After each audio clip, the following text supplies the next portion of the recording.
Yonani, Yonani, Yonani, Yonani, Yonani, Yonani, Yonani, Yonani, Yonani, Yonani. Le grand Likita.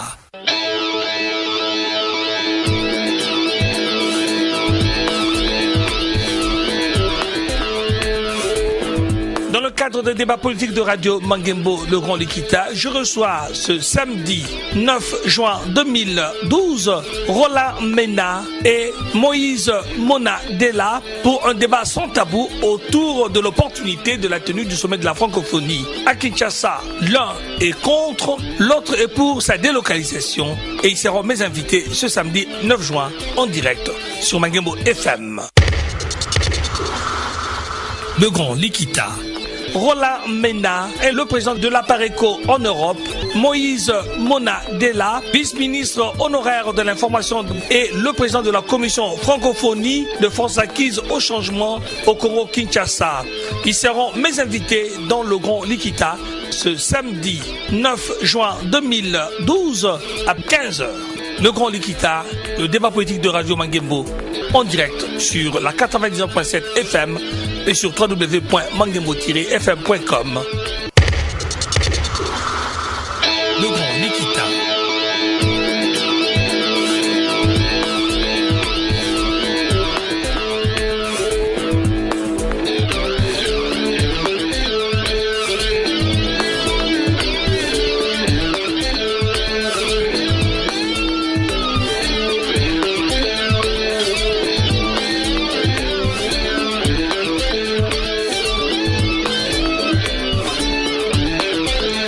Le Grand Likita, le débat politique de Radio Mangembo. L'invitation, nous vous l'avons lancée depuis 2 jours.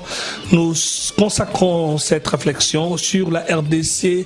2 personnes sont à notre disposition pour répondre aux questions. 2 personnalités surtout. 2 personnalités, merci Benoît Bikindou. Aux questions des analystes de Radio Mangembo, Floribert Okitonjo. Bonjour. Bonjour Joseph. Benoît Bikindou, bonjour. Bonjour Joseph, bonjour à tous les auditeurs. Et vous allez m'accompagner pour cette interview. Le premier de nos invités, c'est monsieur Roland Mena. On le présente comme le stratège de la Pareco, dont il est le président sur la place de l'Europe. Monsieur Roland Mena, bonjour. Bonjour monsieur Pouloul. En quelques années, vous vous êtes fait un nom dans la galaxie des patriotes congolais, ceux qui, en tout cas, ne partagent pas la vision du Congo depuis Kinshasa.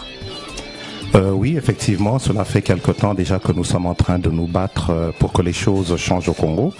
Et je pense que maintenant nous avons pris un rythme de croisière. Au départ, c'était un peu difficile parce que les Congolais ne nous croyaient pas par rapport à tout ce que nous étions en train de dénoncer, par rapport aux informations que nous mettions sur la place publique. Mais je pense qu'avec le temps, parce que ça fait maintenant déjà quelques années, comme je le disais en liminaire, les Congolais ont compris que ce qui se passe au Congo est tout à fait anormal et qu'il faut agir. Alors, excusez-moi, Benoît, moi je voulais Benoît Bikindou. Oui, Joseph vous a défini comme patriote. Alors moi j'aimerais que vous me disiez quelle différence faites-vous entre un patriote et un nationaliste, parce qu'il y en a qui se définissent comme nationalistes aussi. Il y a même les résistants et les combattants. Les résistants, les combattants, mais là c'est une autre terminologie, concept. Mais on a connu Lumumba, le grand nationaliste, ou le grand Désiré Kabila, et vous vous définissez comme étant un patriote. Alors, quelle différenciation doit-on faire entre un patriote et un nationaliste? Moi, je me définis comme un patriote, combattant, résistant.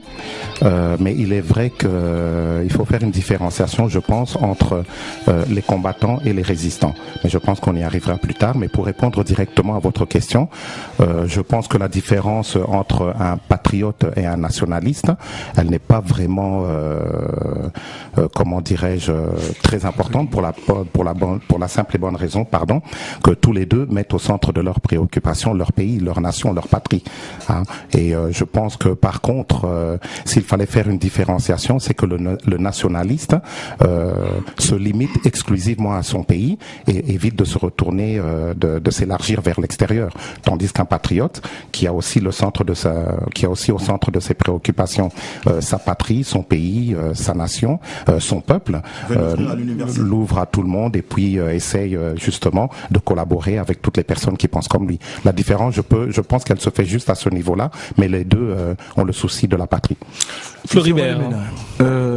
Souvent les combattants, les patriotes, etc. ont toujours cette tendance à accuser Kabila de... c'est quelqu'un... Joseph Kabila, le président Joseph Kabila, qu'en fait c'est quelqu'un qui est arrivé de nulle part, on ne connaît pas ses états de service par exemple, il est né où, sa petite biographie, on ne la connaît pas tellement. Mais vous qui êtes avec nous ici, est-ce que vous pouvez nous donner juste quelques notes de biographie de vous-même, comme ça, que ceux qui vous écoutent sachent exactement qui vous êtes? Oui, je pense que vous faites bien de faire ce parallèle entre ma modeste personne et la personne que vous appelez Joseph Kabila et que moi j'appelle par son vrai nom, qui est Hippolyte Kanambe. Ce nom est connu de tout le monde, ce n'est plus un secret pour personne, même si cela prête à sourire, mais les personnes qui l'ont catapulté à la tête de l'État savent très bien que de ce côté-là, il n'y a plus de secret et que les Congolais savent parfaitement qui est qui fait quoi, pour qui et pourquoi. Alors pour en revenir directement à votre question, lorsque vous me posez la question de savoir qui je suis exactement, je m'appelle Roland Mena, je suis un patriote congolais, né à Kinshasa et qui se bat tout simplement pour que les choses changent au niveau du pays. Mais en liminaire, je vous avais proposé de faire justement une différenciation entre le combattant et le résistant. Moi, je suis un résistant et dans l'état actuel des choses, je ne peux pas me permettre, vu le combat que je mène, de donner des détails précis sur ma filiation, sur mes origines. Les personnes qui me fréquentent savent parfaitement qui je suis. Les personnes de mon entourage et de ma famille nucléaire savent exactement qui je suis. Et de ce côté-là, je pense qu'il n'y a aucun souci. Et je crois même plus largement que les Congolais en général, qui s'intéressent de près ou de loin à la situation au Congo, à tout ce qui se passe chez nous, savent qui je suis aussi. Mais bon, il est vrai qu'en ce moment, en passant à la radio Mangembo, c'est un peu comme si j'étais sur la colline et le résistant ne se permet pas de dévoiler tout sur la colline parce que nous savons que nos ennemis nous écoutent aussi en ce moment et comme nous savons que ce sont des gens qui n'ont aucun esprit démocratique, nous ne voudrions pas qu'ils s'en prennent à des personnes qui pourraient être rapprochées de moi. Oui, mais en passant sur la colline, est-ce que vous n'avez pas peur de vous exposer du coup? Non, pas du tout. Si j'avais peur de m'exposer, je pense que je ne viendrais pas à la radio. Je pense que je n'aurais pas mon visage sur Internet. Je ne pense pas que je ferais des conférences sur des vidéos. Donc, je lutte à visage découvert. Alors, vous avez parlé tout à l'heure de filiation et vous avez présenté Joseph Kabila comme étant Hippolyte Kanambe et il résiste. Non, disons plutôt Hippolyte Kanambe qui se dit être Joseph Kabila. Alors, mais bon. Vous vous limitez, généralement, ceux qui le présentent comme étant Hippolyte Kanambe, c'est limite juste à lui et sa filiation. Vous n'en dites jamais rien. Serait-il Hippolyte Kanambe, fils de Laurent Désiré Kabila ou pas? Dans votre question, parce que on le voit bien que une dénomination ou une identité nominative, elle peut varier selon que la personne le désire. Dans votre question, il y a déjà une partie de la réponse.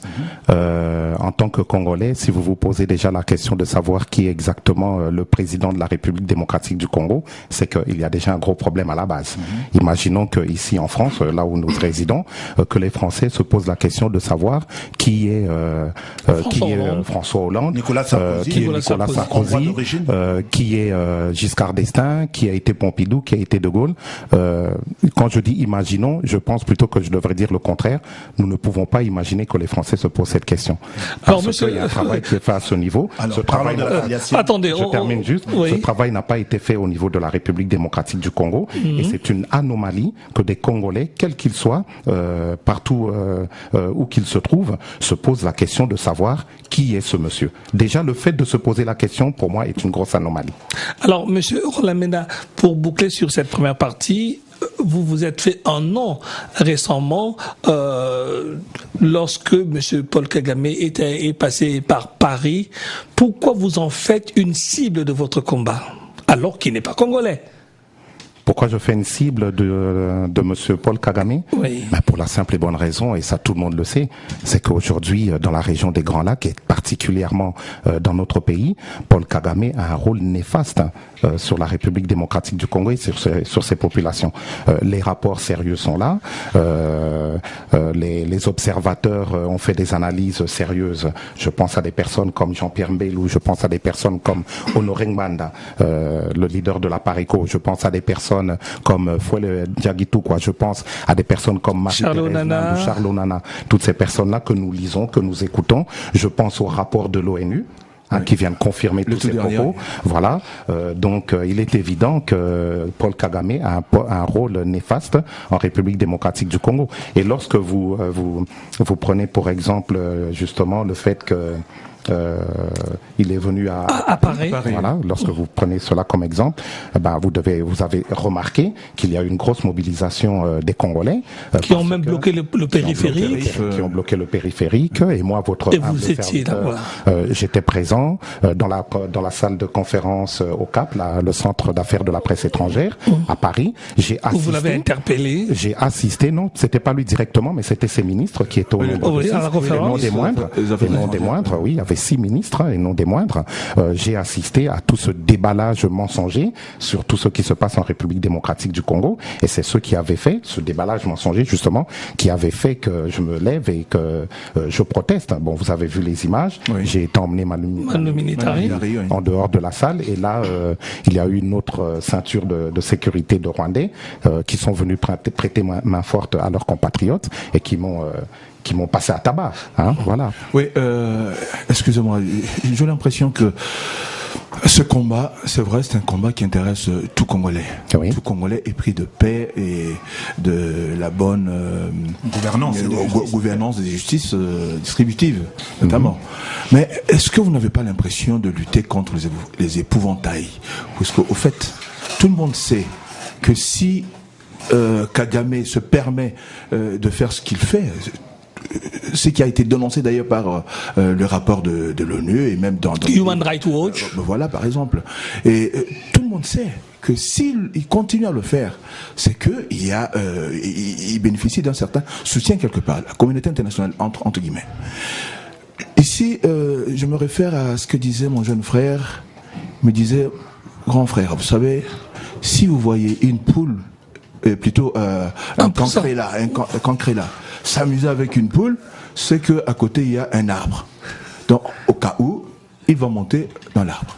Alors, dans le cas de Kagame, est-ce que nous ne sommes pas en train de vivre la même chose? C'est-à-dire que nous luttons contre quelque chose d'épouvantail alors que nous savons très bien d'où il tire sa force et tout. Et en un mot, vous avez parlé de la diplomatie rwandaise qui est écoutée, entendue. Est-ce que, en 10 ans de combat, n'avons-nous pas compris aussi qu'il fallait développer une diplomatie capable d'être entendue? Oui, vous avez raison tous les deux, mais je reprendrai ce que notre compatriote dit lorsqu'il dit que Paul Kagame bénéficie d'un certain soutien. Moi, je prendrais cette phrase dans l'autre sens. Je dirais que Paul Kagame bénéficie d'un soutien certain. Vous comprenez, ça tout le monde le sait. Je vous ramène au livre du président Honoré Ngmanda, Crime organisé en Afrique centrale, révélation sur les soutiens rwandais et occidentaux. Ce livre a été un best-seller dans le milieu congolais parce que il a révélé plein de choses concernant justement l'action de Paul Kagame dans la région et tout particulièrement dans notre pays. Alors pour répondre directement à votre question, non, je ne pense pas que nous perdons du temps ou bien que nous menons un combat inutile. Vu la puissance qui est devant nous, et je vous renvoie tout simplement, je vais faire un parallèle tout simplement avec ce qui s'est passé au tout début de notre combat. Nous étions, la PARECO était seule, pratiquement seule, l'Alliance des Patriotes pour la refondation du Congo. Nous faisions des manifestations, des marches, etc. Nous étions une dizaine de personnes dans la rue, et une anecdote, la police se moquait de nous en nous disant, écoutez, pour tout le Congo, pour toute la communauté congolaise qui se trouve en France ou à Paris, vous n'êtes qu'une dizaine, alors pourquoi bloquer la rue? Pourquoi est-ce que vous ne manifesterez pas en marchant sur le trottoir? Voilà, c'était comme ça que la police nous abordait. Maintenant, quand vous regardez 7 ans, 8 ans, 9 ans après, Cette même police, lorsqu'elle vient encadrer les Congolais, elle vient non plus en vélo, mais elle vient avec des cars entiers de CRS. Et les Congolais se retrouvent non pas 10 dans la rue, mais se retrouvent à 1000, 2000, 5000. Et à Londres, nous avons même vu 10 000 Congolais dans la rue. C'est pour vous montrer justement qu'il y a une prise de conscience. Au départ, c'est vrai que c'était difficile parce que tout le monde n'était pas au courant de ce qui se passait. Donc nous nous sommes donné comme objectif de mobiliser, de sensibiliser, de conscientiser et d'informer les Congolais. Aujourd'hui, vous l'avez vous-même dit dans votre question, tout le monde sait ce qui se passe au Congo. Je pense que c'est une grande avancée. Nous devons continuer dans ce sens pour montrer à la communauté internationale que nous voulons reprendre notre souveraineté et récupérer notre place au sein des concerts des nations. C'est un combat de longue haleine. Oui. Je suis d'accord avec vous. Une dernière question qui nous pour planter le décor, Benoît. Alors, Monsieur Mena, on se rend à l'évidence que pratiquement tous les opposants de Joseph Kabila, qu'ils soient des opposants intérieurs ou extérieurs, ils ciblent des faits qu'ils lui reprochent, ils identifient le mal, mais ils proposent très peu les solutions d'éradiquer ce mal-là. C'est un dominateur commun finalement qui reste interrogateur. Disons que j'ajouterai quelque chose. Oui. En fait, est-ce que le mal, c'est le fait d'avoir eu Kabila à la tête, Joseph Kabila à la tête de ce pays-là, ou le mal se trouvait tout simplement dans la gouvernance? Bon, déjà, je vois que vous avez du mal à l'appeler par son vrai nom, mais bon, je vais quand même vous aider en vous le rappelant. Non, sur cette antenne, sur cette antenne officiellement, nous respectons, bien sûr, vous avez le droit de l'appeler comme vous voulez. Nous, quand nous parlons du président de la République démocratique du Congo, c'est M. Joseph Kabila. Voilà, je comprends tout à fait ça. Comme je disais, je vois que vous avez du mal à l'appeler par son vrai nom, donc je vais vous le rappeler. Hippolyte Kanambe, c'est comme ça que normalement nous devons l'appeler, que nous l'appelons. Et puis d'un autre côté, je vais vous dire. Oui, mais monsieur Roland Mena. Ce monsieur, vous savez, acte de naissance, il n'en a pas, donc c'est aussi une anomalie. Alors, monsieur,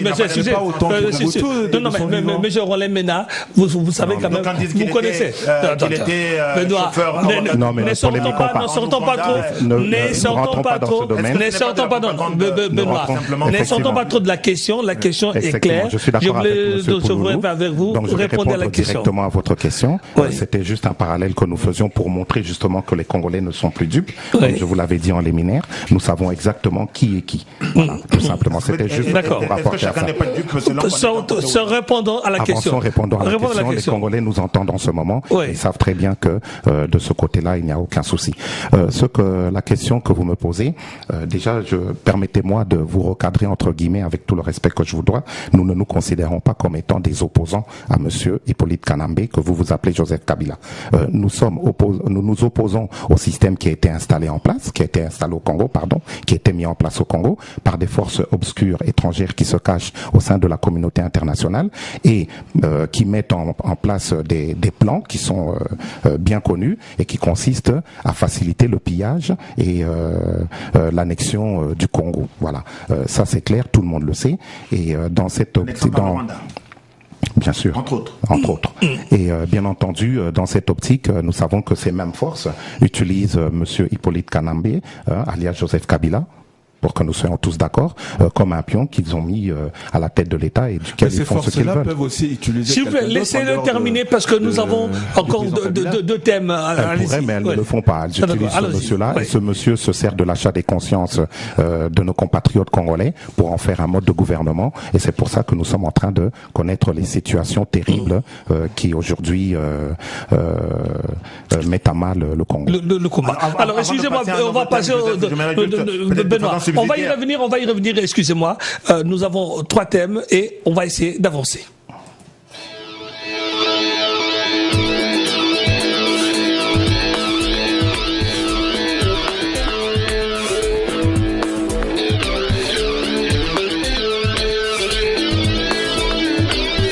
Le grand Likita, le débat politique de Radio Mangembo. Nous sommes sur la RDC, République démocratique du Congo, avec monsieur Roland Mena, président Europe de la PARECO, l'Alliance des Patriotes pour la refondation du Congo. Voilà, on va y arriver. Monsieur Roland Mena, vous avez, parmi les actions que vous êtes en train, en tout cas, de lancer en ce moment, c'est celui d'amener l'OIF, l'Organisation internationale de la francophonie, à ne pas tenir son sommet à Kinshasa. Et évidemment, je vous rappelle quand même que décider de la tenue d'un sommet, ça se fait au moins une année à l'avance. Est-ce que vous n'êtes pas en retard d'une case? Et puis vous n'êtes pas le Quai d'Orsay quand même. Non, effectivement. C'est vrai qu'organiser une conférence telle que celle de la francophonie, un sommet tel que celui de la francophonie, ça prend beaucoup de temps et ce sont les chefs d'État qui organisent cela. Et qui décident du lieu d'accueil de leur prochain sommet. Exactement. Ils décident et puis nous en prenons acte et nous réagissons par rapport à cette décision-là.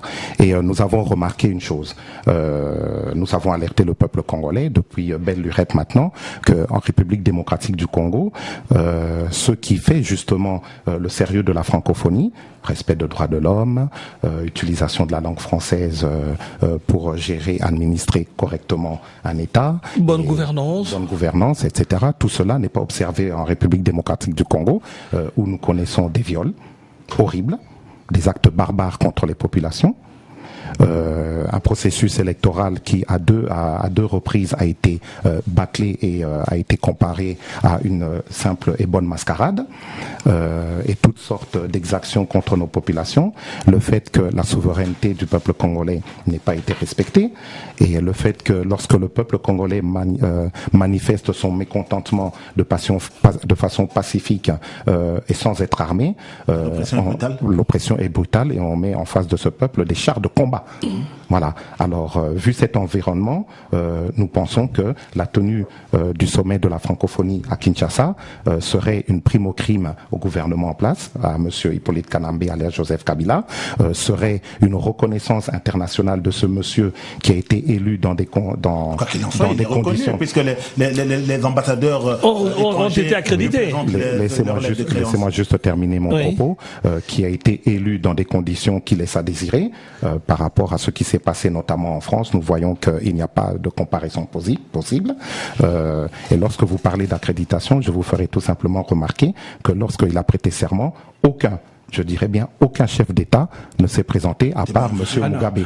Voilà, ils étaient invités mais ne se sont pas représentés. Donc c'était déjà un acte. Et nous considérons, je termine juste et je vous laisserai poser votre question, chers compatriotes, et nous considérons que vu cet environnement néfaste, vu cet environnement qui ne serait accepté dans aucun autre pays qui se dit démocratique, nous ne pouvons pas concevoir que le sommet de la francophonie se fasse à Kinshasa. Nous alertons le peuple congolais, nous alertons les chefs d'État et ce peuple se manifeste son mécontentement, son désaccord. Au sein de la diaspora. Au sein de la diaspora. D'accord. Pourquoi? Parce qu'au niveau de la diaspora, nous bénéficions des droits de l'homme qui sont dans nos pays d'accueil. Et vous savez que dans notre pays, la République dite démocratique du Congo, les gens, lorsqu'ils manifestent, ils se retrouvent face à des chars. Voilà. Floribert. Ma question était plutôt celle-ci. En fait, quand vous dites que le fait qu'il n'y avait pas eu autant de chefs d'État comme il y en a eu ailleurs, je crois que... Vous l'avez remarqué, ça? Oui. Chez François Hollande. Mais cela ne veut pas dire que... Chez Joseph Kabila, il y en avait un, mais chez François Hollande, il n'y en a pas eu. Oui, mais vous avez vu le processus électoral en France? François Hollande a commencé avec la primaire. Donc le fait d'avoir... Non, mais vous avez remarqué quand même. Je pense que vous avez fait un parallèle, une comparaison entre les deux. Oui, Floribert. Voilà, merci. Votre non-réponse confirme ce que nous pensons. Votre question, Floribert, bien entendu. Sur le sommet de la francophonie, sur cette question. D'accord. Revenons à la francophonie. Je voulais dire que, au fait... Vous savez que la francophonie constitue une vitrine quelque part, soit pour la France, de pouvoir étendre son hégémonie presque partout en Afrique et partager avec certains pays qui ne sont pas dans son précaré habituel, enfin traditionnel. C'est même l'Angola est rentré dans la francophonie. Voilà. Donc, pour vous, cette lutte que vous menez... En tant qu'observateur, on est bien d'accord. Oui, mais ça commence toujours comme ça.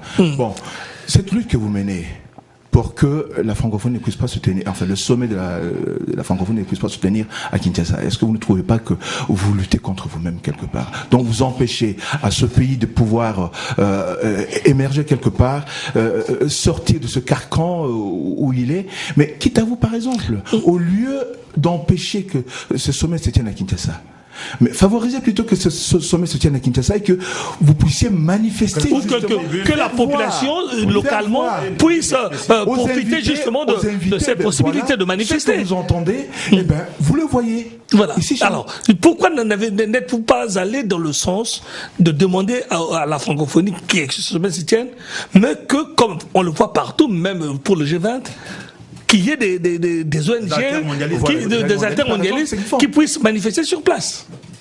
Oui, je vais répondre à votre question.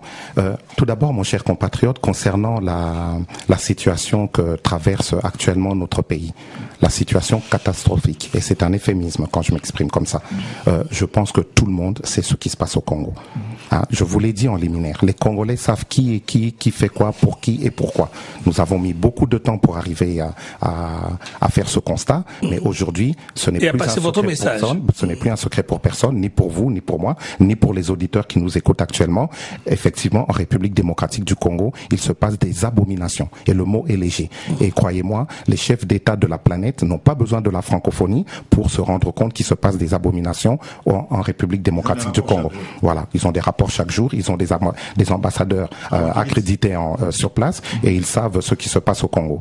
Donc là, il n'y a aucun souci. Donc vous ne voulez pas vous servir de cette vitrine? Il n'y a pas besoin de la francophonie pour faire le constat. Deuxièmement, qu'est-ce que c'est que la francophonie? La francophonie, c'est tout simplement un espace de partage. Merci, chers compatriotes.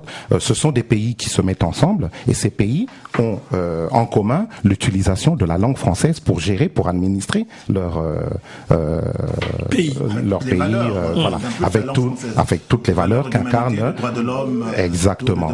Voilà, c'est ça la francophonie. Alors nous disons une chose, il ne faut pas mettre la charrue avant les bœufs. Nous ne sommes pas contre la tenue du sommet de la francophonie à Kinshasa. Bien au contraire, pour toutes les raisons que vous êtes en train d'amener. Nous sommes tout à fait d'accord. Mais ce que nous rejetons, c'est que on fasse quand même ce sommet alors que tout le monde sait ce qui se passe au Congo, alors que il n'y a rien de ce qui est préconisé par la francophonie qui est respecté sur le terrain, alors que le peuple congolais est en train de mourir, est en train d'être massacré. Et on va quand même sabler le champagne, parce que c'est ce qui va se passer. Ces personnes vont se rencontrer, vont parler, vont être reçues dans des salons somptueux, vont sabler le champagne et les petits fours, et pendant que le peuple congolais est massacré, pendant qu'il y aura la tenue de ce sommet. Qu'est-ce qu'on fait pour ce peuple congolais? Parce que n'oubliez pas que ce qui nous importe, nous, qui nous battons, qui nous sommes mis debout, et tout spécialement au niveau de l'Alliance des Patriotes pour la refondation du Congo, c'est que nous avons au centre de nos préoccupations l'essor de la nation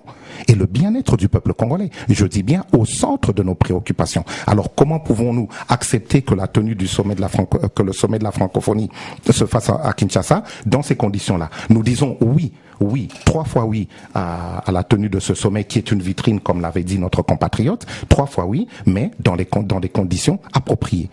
Alors, l'essor de la nation et le bien-être des populations congolaises figurent dans un projet de gouvernement, en tout cas un projet de société de Joseph Kabila.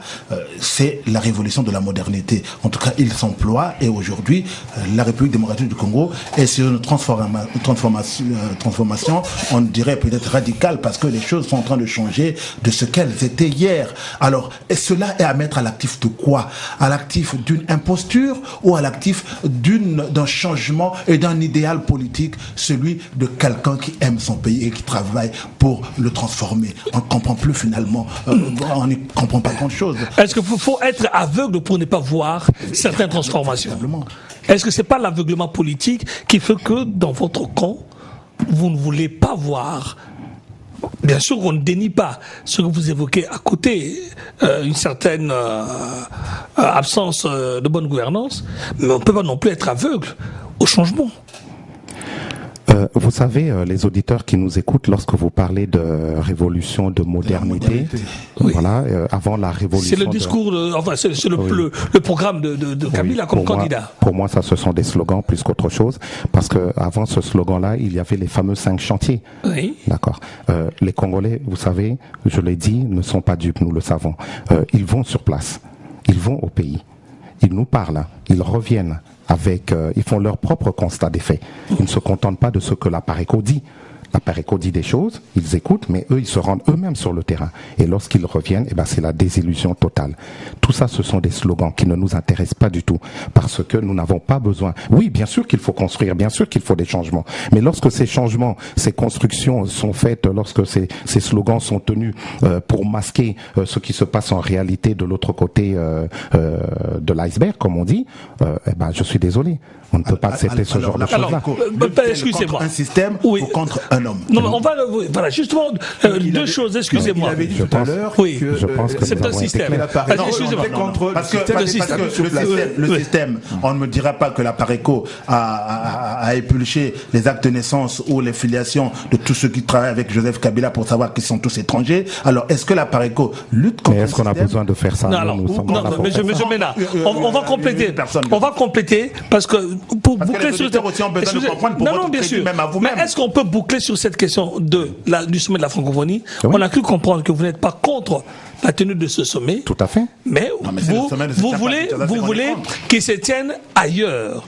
Nous voulons soit qu'il soit délocalisé dans un pays qui remplit des conditions minimum de démocratie, de bonne gouvernance et de soucis de ses populations. Ou alors que ce sommet n'ait pas lieu du tout à Kinshasa. Maintenant, nous, c'est ce que nous demandons, c'est ce que nous voulons. Maintenant, nous regardons ce qui se passe en face au niveau de la francophonie. Nous avons déposé des mémorandums, nous avons été reçus par les responsables. Abdou Diouf, l'ancien président du Sénégal. C'est là qu'on voulait qu'on en oui. En parlant du Sénégal, vous savez que dans toute l'Afrique, c'est quand même un pays qui, au point de vue démocratique, est tout à fait exemplaire. Nous l'avons vu lors des dernières élections avec l'élection de Macky Sall. Voilà ce que nous voulons pour le Congo. Et je pense que M. Abdou Diouf est un homme démocratique, c'est un démocrate, pardon. C'est un mec qui est pris de paix, de justice, de vérité. Et nous nous adressons à lui. Cette dynamique-là aussi. Oui, nous nous adressons à lui pour lui faire comprendre certaines choses. Le cas du Mali est différent. Le cas du Mali, c'est encore autre chose. Nous déplorons ce qui se passe au Mali parce que, effectivement, ce sont encore les populations qui payent un lourd tribut. Et nous voudrions que, plus largement, dans le combat que nous menons, qu'il y ait le changement, non pas seulement au Congo, mais dans toute l'Afrique en général, c'est évident. Mais pour en revenir directement au sujet qui nous inquiète, sur la francophonie, nous disons bien, notre propos est clair. Nous sommes pour la tenue du sommet de la francophonie à Kinshasa, à condition au préalable que les conditions soient respectées. La bonne gouvernance, le souci du peuple congolais, respect de la souveraineté du Congo, respect de la souveraineté du Congo, respect de la souveraineté du Congo. Vous savez que le peuple congolais a été aux élections. Ce peuple a fait un choix. Ce choix, il s'est porté sur une personne bien déterminée qui est monsieur Etienne Tshisekedi Wamulumba, et le choix n'a pas été respecté. Cette volonté n'a pas été respectée. En 2006, c'était la même chose. Le choix s'était porté sur Jean-Pierre Bemba. Nous voyons où il est aujourd'hui. Alors nous voudrions que tout cela s'arrête, que tout cela cesse au Congo et que le Congo retrouve sa place au sein des concerts des nations, et la francophonie peut y contribuer. Alors pour un dernier point, on voit que il doit même y contribuer, je dirais, parce que le Congo est le deuxième pays francophone le plus important au monde, après la France. Voilà, mais sur une dernière question sur cette question de la francophonie, vous arrivez à manifester ici à l'étranger parce que vous considérez que les conditions sont réunies. Tout à fait. Si d'aventure le sommet s'est tenu quand même à Kinshasa, avez-vous une stratégie? Je rappelle que on vous présente comme le stratège aussi de la galaxie patriote. Ah oui. Avez-vous une stratégie pour permettre aux Congolais sur place de manifester et de se faire entendre, et à qui vous vous êtes adressé pour que leur intégrité physique soit préservée? Oui, je vous remercie pour cette considération de stratège, mais bon, je ne suis pas le seul à envisager des plans et des stratégies dans le combat que nous menons tous ensemble. Avec ces vidéos que vous mettez, oui, merci, ces conférences, je fais un certain travail, effectivement, et puis d'autres travails aussi. Je ne suis pas le seul, et c'est tant mieux, et heureusement d'ailleurs.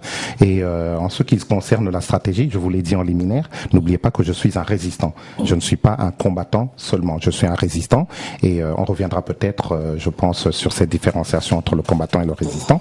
Et moi, en tant que résistant, je ne me permets pas d'étaler comme ça au-dessus de tout le monde ce que je suis en train de faire, comme on dit chez nous, Nasser Amaï, c'est-à-dire sous l'eau. Un peu à la manière de Jean Moulin, vous êtes héros dans l'ombre. Alors, finissez. Trop dire, mais bon. D'accord. Donc, mais est-ce que je n'ai pas compris la réponse. Comment vous allez aider la population sur place à pouvoir te donner son avis? Tout ce que je peux vous dire, pour vous répondre en un seul mot, vous avez un plan B. Pour vous répondre en un seul mot, on va y revenir sur le plan B. Pour vous répondre en un seul mot, je vous dirais tout simplement qu'il y a un travail qui est en train de se faire à l'extérieur du Congo et à l'intérieur du Congo.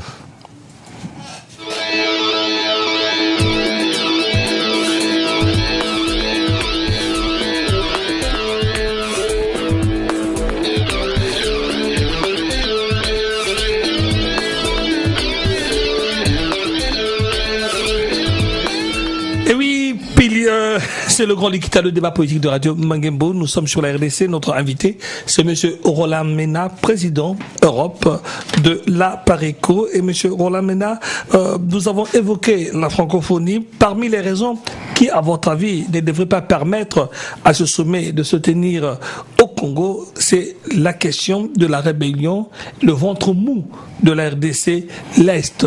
D'abord, quelle analyse faites-vous de cette rébellion qui n'arrive pas à être jugulée par le Congo? J'aimerais bien qu'on cesse d'utiliser ce terme de rébellion. Il n'y a pas de rébellion au Congo. D'accord. Il n'y a pas de rébellion au Congo et surtout pas dans l'Est. Ce qui se passe dans l'Est, c'est une agression. Tout simplement, de forces obscures dont on parlait tout à l'heure. Ces forces-là, nous savons, les rapports de l'ONU l'ont encore dit dernièrement, que Paul Kagame est derrière tout ce qui est en train de se passer au Congo. Tous ces groupes qui surgissent comme ça brutalement, subitement, comme par magie, et qui se disent être des rebelles, nous savons que c'est de la poudre aux yeux. Un peu comme pendant la Seconde Guerre mondiale, des militaires allemands déguisés qui tirent sur... Exactement. Nous savons très bien que tout ça, c'est de la poudre aux yeux pour tromper et pour distraire le peuple congolais. Mais je vous l'ai dit, ce peuple n'est plus dupe et c'est exactement ce qui se passe. Alors maintenant, nous sommes en train de faire un travail en profondeur dans ce sens pour faire comprendre à toute la communauté internationale que nous sommes en état de légitime défense et que dans ce cadre-là, nous nous réservons le droit de nous défendre de façon proportionnelle, directement proportionnelle à l'attaque que nous subissons. Alors, j'ai toujours eu par rapport à ce qui se passe à l'Est, j'ai toujours eu à cette antenne une attitude, peut-être me dirait-on guerrière. J'ai toujours pensé que la seule façon pour la République démocratique du Congo de résoudre la question de l'Est, c'est de faire une guerre ouverte au Rwanda. Est-ce que c'est un peu votre avis? Non, pas de faire une guerre ouverte comme ça au Rwanda. Nous sommes en train de vous dire que nous sommes en état de légitime défense. Alors pour nos auditeurs, il faudrait qu'on explique exactement cela. Qu'est-ce que la légitime défense? La légitime défense, ce sont des procédés que vous utilisez et que vous n'utiliserez pas dans d'autres cas si votre vie n'était pas mise en danger. Alors considérez un peu ce qui se passe en République démocratique du Congo. Pour donner un exemple tout simple, mon cher compatriote, la légitime défense, pour en revenir à un cas personnel, vous donne l'autorisation au cas où un individu rentre chez vous avec un couteau et essaye de vous le planter à vous, à votre femme, à vos enfants, vous avez le droit de prendre un couteau aussi et de lui rendre et de le neutraliser, quitte à le tuer, parce qu'il a voulu le faire avant vous. Donc vous êtes en état de légitime défense. Non, vous n'irez pas en prison si la légitime défense est établie. Ça, ce sont des textes internationaux. Maintenant, en ce qui concerne la République démocratique du Congo, j'en appelle à nos auditeurs, j'en appelle à tous les Congolais, j'en appelle à la communauté internationale. Regardez ce qui se passe chez nous. Il y a des viols tous les jours. Il y a des Congolais massacrés dans des conditions d'atrocité, qui n'ont aucune équivalence dans toute l'histoire de l'humanité, à part certainement le massacre des Juifs pendant la Seconde Guerre mondiale, de triste mémoire. Voilà. Alors, vu tout cela, est-ce que la communauté internationale reconnaît que, oui ou non, le peuple congolais a le droit de se défendre? Alors, Floribert Okitonjo. Voilà comment nous avant de passer la parole à Floribert Okitonjo, vous parlez de autres qui arrivent à avoir l'oreille de la communauté internationale. Est-ce que, en disant la galaxie patriotique n'a-t-elle pas compris qu'au-delà, elle devait aussi constituer son lobby ou sa diplomatie parallèle pour se faire entendre? Floribert, pour compléter. Oui, évidemment, c'est la question que j'allais poser à notre invité. C'est une question de savoir, vous savez, Paul Kagame s'il est arrivé où il est actuellement, à faire ce qu'il fait actuellement, c'est parce qu'il y a un lobbying terrible. Qu'il l'a construit. Il a eu le temps de construire. Bien sûr, nous l'avons dit. Il a eu un lobbying avec vous. Donc, au niveau des États-Unis, en Israël, et même en France aussi. Alors, moi, la question que je me pose, et je reviens là-dessus sur ce que je disais tout à l'heure, est-ce que vous n'êtes pas en train de vous battre contre les épouvantails? Ces questions, je pense qu'ici, il faudrait mûrir une réflexion là-dessus. Voir quel est véritablement notre ennemi. Est-ce qu'il ne faut pas aller vers la communauté internationale, faire comprendre qu'en fait, ce qui se passe dans ce pays-là, c'est un peu ce qui s'est passé, comme vous l'avez dit tout à l'heure, durant la Deuxième Guerre mondiale.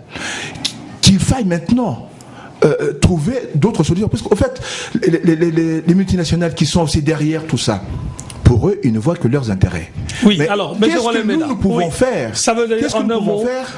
Qui va porter votre discours et comment vous formez les gens pour être vos émissaires auprès de cette communauté internationale qui est une nébuleuse? Moi, je vous remercie. Lorsque je vous entends poser cette question, dans cette question, je vois que vous êtes vraiment conscient de des réalités de tout ce qui est en train de se passer au Congo.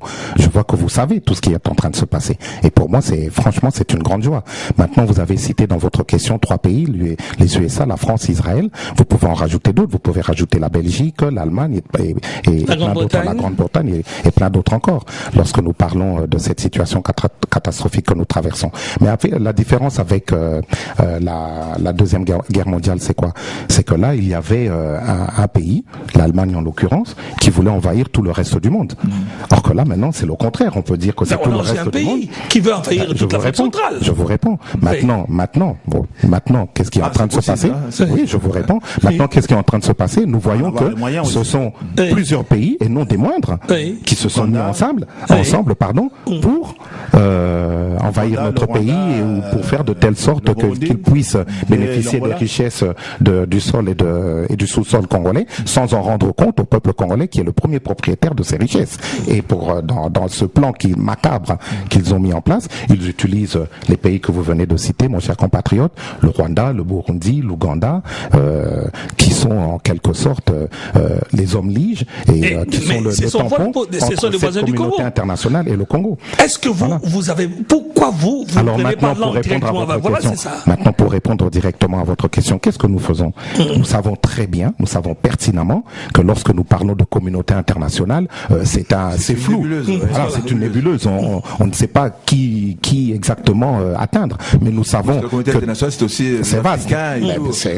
C'est les Africains, etc.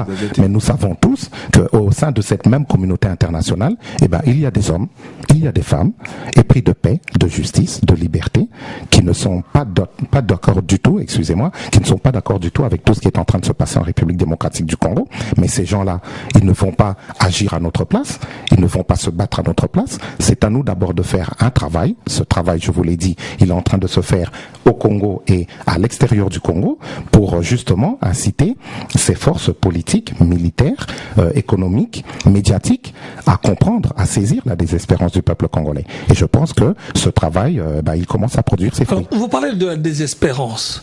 Revenons sur le cas de cette rébellion à l'Est, même si vous ne voulez pas l'appeler telle qu'elle. On a vu que depuis une quinzaine d'années, c'est le jeu de poupées russes.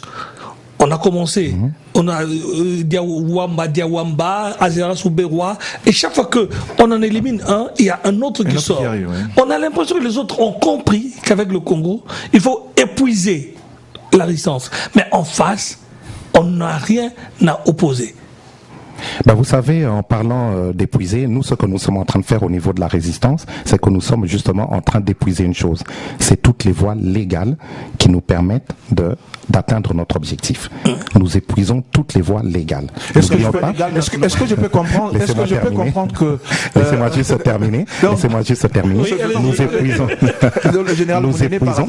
Nous épuisons toutes les voies légales. La communauté internationale le voit. Nous déposons des mémos, nous manifestons, nous marchons, nous faisons des sittings, nous nous exprimons en respectant les règles dans les pays dans lesquels nous résidons. Ça, c'est clair. Maintenant, nous mettons cette même communauté internationale face à ses responsabilités. Elle réagit d'une manière bien précise dans des pays tels que la Libye, la Syrie actuellement, l'Égypte, en montrant qu'elle a au centre de ses préoccupations, tout comme nous, le souci des peuples. Alors pourquoi est-ce que pour le peuple congolais, cette même communauté internationale agit autrement? Pourquoi cette politique du 2 poids 2 mesures? Nous mettons cette communauté internationale face à ses responsabilités et nous lui disons de ne pas nous acculer parce que à un moment il arrivera où nous prendrons nous nos responsabilités, où nous nous assumerons. Voilà, parole de résistance. Alors parler de communauté internationale, tout le monde sait que la communauté internationale c'est un ensemble de pays et un ensemble d'États et on dit que les États n'ont pas d'amis, ils n'ont que les intérêts. Quels sont les intérêts?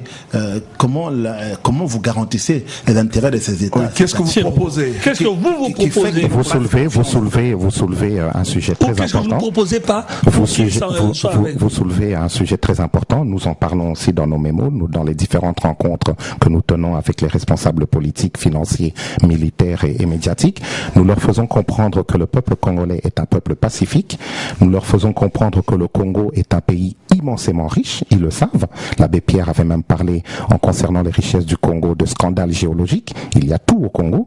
Et nous faisons comprendre à cette même communauté internationale qu'ils ont la science, ils ont les finances, nous avons la matière. Sans cette science, nous ne pouvons pas exploiter les matières. Et sans les matières, eux, ils ne pourront pas utiliser leur science. Voilà. Alors ce que nous disons, n'aime pas le bruit, même le bruit des armes. Répondons d'abord à la première question. Oui. Alors ce que nous disons, nous en appelons à la communauté internationale pour leur faire comprendre que nous voulons prendre notre place au sein des concerts des nations. Nous voulons mettre en place un partenariat honnête, juste, pacifié, équilibré entre la République démocratique du Congo et tous les autres partenaires au sein de la communauté internationale. Mais est-ce que ce n'est pas ça justement l'erreur? Est-ce que ce n'est pas ça justement l'erreur de dire que voilà, nous voulons qu'il y ait un partenariat équilibré? Puisque pour eux, ils ne voient pas cet équilibre-là. Ils veulent presque tout prendre. Vous comprenez? Alors mon cher compatriote, mais vous oubliez une chose. Vous oubliez juste une chose. Si vous dites qu'il faudrait qu'il y ait un partenariat équilibré, au départ... Nous en sommes convaincus. Oui, nous sommes convaincus. Nous, Congolais, nous sommes convaincus. C'est pour ça que je vous dis, mon cher compatriote. Mais eux, pour eux, s'il y a 100% sur table, ils voudraient prendre 60 ou 70%. Alors, et ça, c'est injuste. C'est injuste, vous êtes d'accord avec moi, c'est injuste. Alors, c'est injuste. Justement, n'oubliez pas ce que je vous avais dit. Oui. Nous nous battons pour qu'au niveau de la République démocratique du Congo, les choses changent, mais nous nous battons aussi, quelque part, pour que, plus généralement, cela bénéficie aussi, cette état d'esprit qui est le nôtre, bénéficie aussi à toute l'Afrique. Et lorsque vous voyez l'émergence d'hommes politiques tels que M. François Hollande, qui parle de rupture et qui dit pendant toute sa campagne électorale, le changement c'est maintenant, je pense que cela est valable pour la France, cela est valable pour la République démocratique du Congo, plus largement pour la région des lacs, plus largement encore pour la région des Grands Lacs, pardon, plus largement encore pour l'Afrique et encore plus loin, vu la crise que nous traversons actuellement, pour le monde entier. Nous avons besoin de gens qui raisonnent comme ça. Et le peuple congolais a toujours raisonné comme ça quelque part. Pourquoi je vous dis ça? Parce que vous savez très bien que au Congo, tout le monde est venu, tout le monde est rentré et tout le monde s'est enrichi au Congo. Nous ne sommes pas un peuple raciste, nous ne sommes pas un peuple qui rejetons les autres. Au contraire, nous estimons que nous avons besoin des autres pour évoluer, mais nous voulons que cela se fasse dans les règles de l'art et en respectant notre souveraineté. Alors, justement, parlant d'investissement, on dit souvent, les investisseurs disent souvent que l'argent n'aime pas le bruit. Quand il y a du bruit dans les investissements, c'est qu'il y a des trafics. Alors, est-ce que vos tirs croisés vis-à-vis du gouvernement de Kinshasa ne font pas que cela alimente les trafics de ceux qui, dans ce bruit, s'enrichissent? Non, monsieur, cessez de penser que le travail que nous faisons, c'est en particulier vis-à-vis du gouvernement de Kinshasa. Parce que si ce gouvernement n'était pas soutenu par certaines forces mafieuses qui se cachent au sein de cette communauté internationale que nous décrions tous, eh ben, ce gouvernement-là n'existerait pas. Voilà, nous nous battons contre des personnes, des forces obscures, qui font des plans dans des coins de table, dans la pénombre, contre le Congo. Voilà.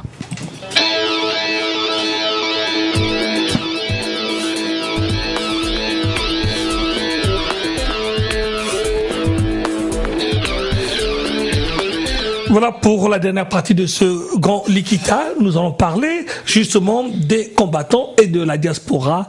Le mouvement était parti de la Grande-Bretagne il y a quelques 6 ans. On avait commencé par interdire les concerts et puis ça a envahi Paris, Bruxelles.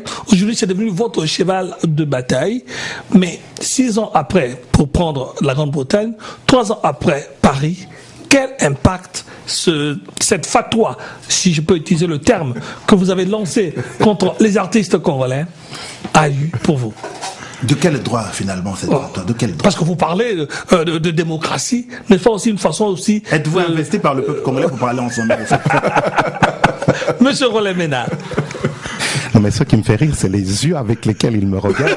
Hein, malgré que ses lunettes reflètent comme ça la lumière des néons, mais je vois les étincelles qui sortent de ses yeux. Ah, mais oui, ouais, mais il ne danse plus depuis 3 ans quand même. Mais oui, mais vous avez lancé une fatwa. Vous avez décrété une fatwa investie par qui? Certains disent que ce sont certaines écritures saintes qui leur donnent le droit. Non, mais très sérieusement. Mais vous... Ouais. Non, mais très sérieusement. Lorsqu'on regarde ce qui se passe en République démocratique du Congo, nous disons que c'est vrai que c'est vrai de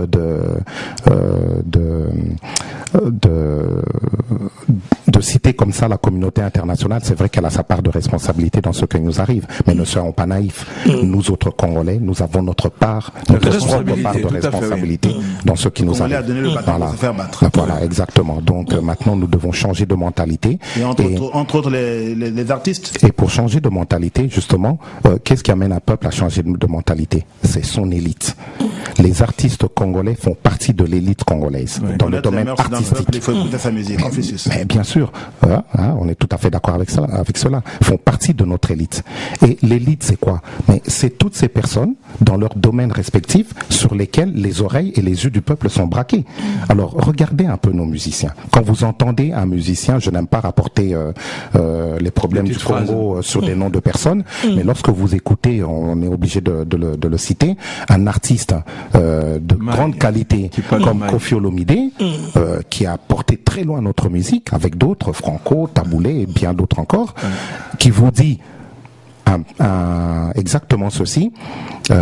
Musicien congolais azali lokola mwasi andumba alandaka esika mbongo et tcholaka. En français, un musicien congolais est comme une péripapéticienne, pour être correct, et va où l'argent coule à flot.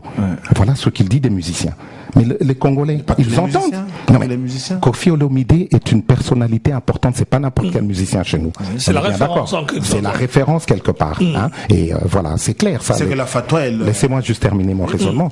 Lorsque vous entendez un artiste qui tient de tels propos, qui tient de tels propos, vous vous rendez compte du mal qu'il donne, qu'il fait, de par ses propos, il engendre comme ça contre tous les autres artistes. Premièrement. Lorsque vous avez des musiciens comme Koffi, comme Werason, comme Papa Wemba, etc., qui tiennent dans leurs chansons des propos d'une vulgarité pornographique du style Mama Beta Tonga, Papa Pesasima, ou dans le sens où c'est plutôt le contraire, vous voyez, mais il paraît que quand on écoute dans le zouk aussi, c'est pareil. Non, allons-y, attendez, s'il vous plaît. Dans le zouk aussi, c'est pareil. S'il vous plaît, allez-y, monsieur Roland Mena.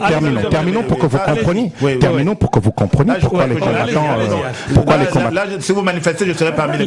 Laissez monsieur Roland Mena finir. Pour que vous compreniez pourquoi les combattants ont maintenant cette radicalité envers les musiciens congolais. Hein, vous entendez ce genre de propos, du genre Koffi Babombo na sachet. Mais qu'est-ce que ça a à voir avec l'art tout ça? Est-ce que vous pouvez entendre ce genre de musique en famille avec vos enfants, etc.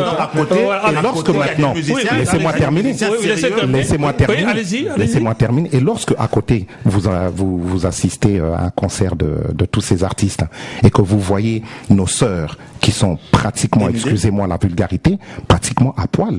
Parlons pas seulement d'être dénudés, que nos auditeurs m'excusent pour la vulgarité ou pour la familiarité, mais regardez les vidéos. Lorsque vous voyez des artistes, des belles femmes en plus, qui se trémoussent en ne portant pratiquement aucun vêtement et en faisant apparaître une partie, toute partie de leur intimité, croyez-moi, ça choque. Ça nous choque. Et en plus de cela, en parallèle, vous regardez ce qui se passe en République démocratique du Congo avec ses problèmes de vol, etc., eh ben, vous êtes estomaqué. Alors, en plus de cela, lorsque vous voyez d'un autre côté, quel est l'impact? Je termine juste. Lorsque vous voyez d'un autre côté que tous ces musiciens profitent de la détresse des populations sur place pour mieux leur faire n'importe quoi, les exploiter davantage, et font venir ces gens ici, et ces jeunes danseuses ici, quitte justement en abuser sexuellement, vous vous dites qu'on ne peut pas continuer comme ça. Alors nous, qu'est-ce que nous faisons? Attends, laissons-le terminer, sinon on terminera pas, il nous reste 5 minutes. Étant donné que l'élite artistique à ce niveau-là ne prend pas ses responsabilités, nous qui sommes des combattants, alors vous avez nous nous levons et nous disons stop. Nous disons stop. Et je vais vous donner juste une anecdote. Il n'y a pas plus tard qu'un mois.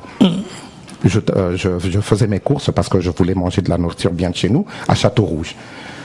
Un compatriote m'a abordé. Il m'a reconnu. Il me dit, c'est vous, monsieur Roland Mena? Je lui dis oui. Et il rentre la main dans sa poche et il prend un billet de 50 €. Il me les offre. Il me dit, en pleurant, les larmes lui coulaient des yeux, il a même failli m'emmener dans son émotion, en me disant tout simplement, vous savez le combat que vous menez, j'ai une fille qui a 22 ans. Cette fille, elle était à l'université, prometteuse, que des bons résultats, elle voulait devenir infirmière. Mon enfant a été fréquenter les musiciens, notamment les fameux Atalakou. Elle s'est retrouvée enceinte. Elle ne va plus à l'université. Elle traîne, elle a tout plaqué justement pour suivre cette voie-là. Elle traîne à la gare du Nord. Je l'ai chassée de chez moi, ma seule fille. Je l'ai chassée de chez moi avec mon coco, mon petit enfant.